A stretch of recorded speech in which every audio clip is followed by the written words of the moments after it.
And so when I got to law school, and I'll never forget this as long as I live, being the first black, first day of class, I wasn't going to be late for my 8 o'clock class, so I got there at 7:30.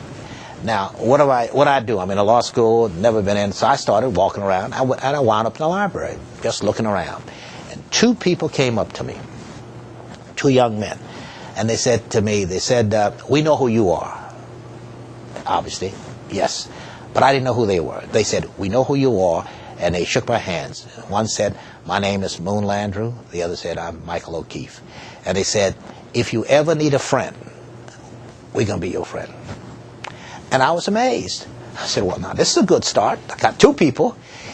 Now, as things would have it, one really went, unfortunately, wrong, but he became the most powerful man in the state of Louisiana. He became the president of the Senate.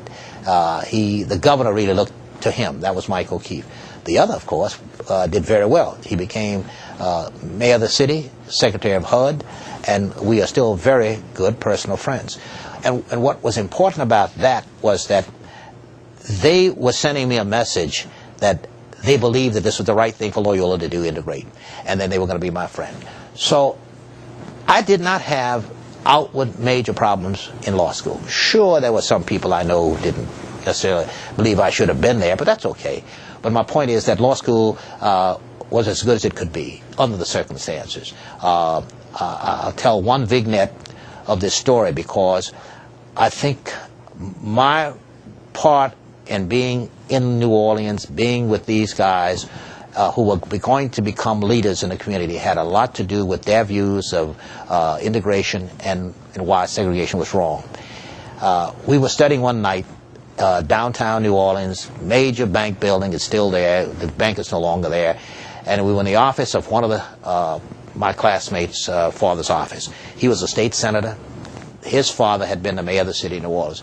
And like law school students do, you study together, and like we were in his big office, and we were studying, going over our cases, and they decided it was about 9:30. We'd been at it a while, and they said, time out, gotta eat.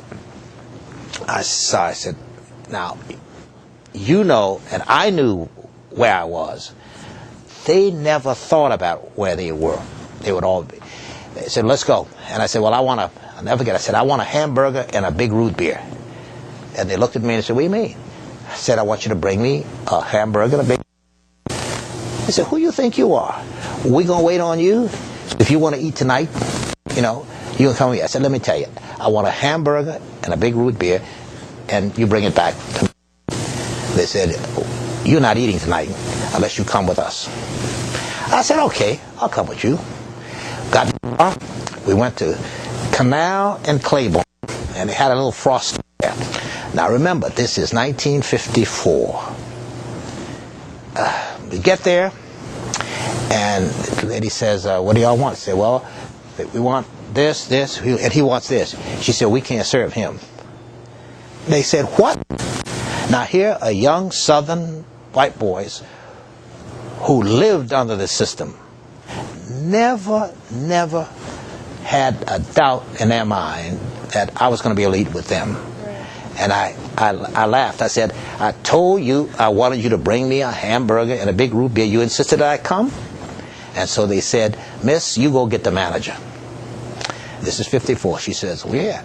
And the manager came, and they told the manager, you're going to feed him tonight. That had a greater impact on them than anything could happen. We got back to the room, and I said, I didn't want to tell you that I knew that I couldn't be fed downtown. I lived all my life under the system, and it's still a system. And you forgot that you had segregated laws. And they said, yeah. I said, but let me tell you, laws of segregation is like a knife that cuts on both sides. They were written so they would tell me where I could not go. But the other side of the knife was telling you whom you could choose as a friend.